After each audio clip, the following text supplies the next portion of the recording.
Okay, welcome back everybody. Today, quickly wanted to talk about this camera lens here. This is a Fuji X-mount 18 to 135 f3.5 to 5.6 lens. Full frame equivalent is 27 millimeters to 202 millimeters. And while the light collecting ability remains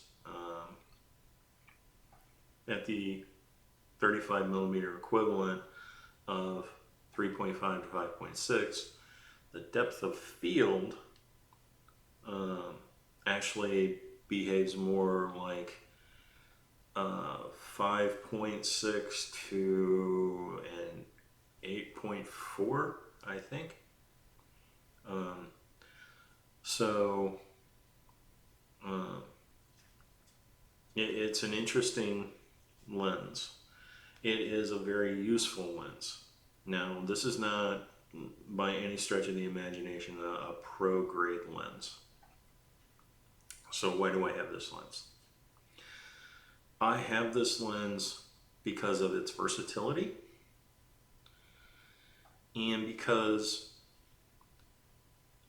I don't need to shoot this lens at the low end of its speed. So with that being said, some things about this lens that aren't great. Wide open at both the wide angle lens and the 135. The images are sharp. They're not, I'm sorry, not sharp. The quality of the image gets soft. But if you're shooting at roughly f8, that's a different story. This lens has excellent sharpness in the f8 range. But if you're shooting at 27 millimeters or you're shooting at 135 millimeters, you're still going to get softness in the corners. So in that aspect, as long as you're okay with that, it's a good lens. Primarily, I have this lens for first time on-site images, or if I'm going into an unknown environment and I just want a lens to get my pictures. It's a SuperZoom. It's not the fastest focusing lens out there. In fact, it's probably quite poor, comparatively speaking. But for my use, it's good enough. Does have not great weather sealing. It does have a little bit of weather sealing, as it does have a rubber seal around the lens mount. So anyway, so for a general purpose walk around lens, it fits my needs just fine, and it was relatively cheap. Now I have, when I want and I know what I'm shooting, I have my primes that I will take with me. But if we're going someplace and I have no idea what I'm going to see, this is the lens I put on my camera, and I don't bring anything else. So I do have a circular polarizing filter on it right now. Mostly I shoot this lens outdoor, and I essentially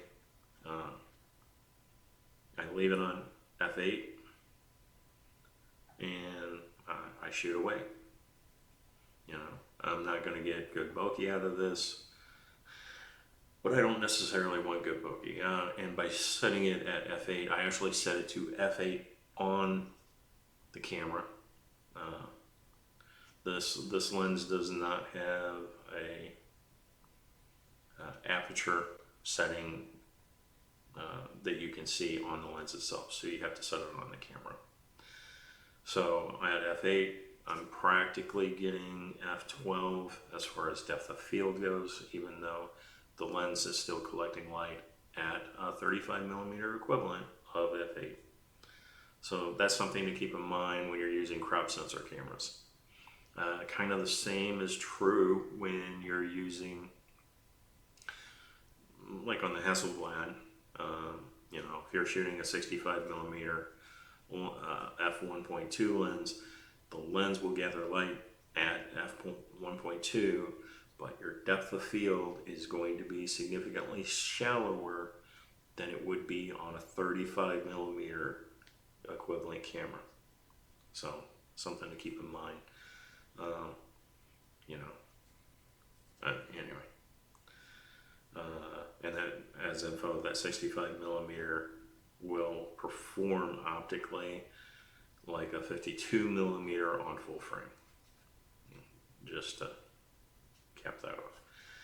Anyway, so I really like this lens. I use it a lot. It's got good autofocus. I get, focus confirmation. I don't shoot fast action sports, so I can already tell you though that this lens would not be appropriate for that purpose. It just doesn't have what it would take to do that kind of shooting, and that's what this lens is not made for. So, with its issues, it's cheap as chips, as the saying goes.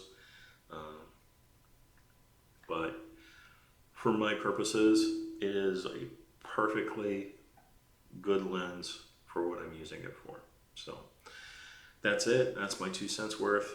Again, that's the 18 to 135mm f3.5 to 5.6 Fuji X-mount lens. Anyway, that's it for today. Thanks and have a great day.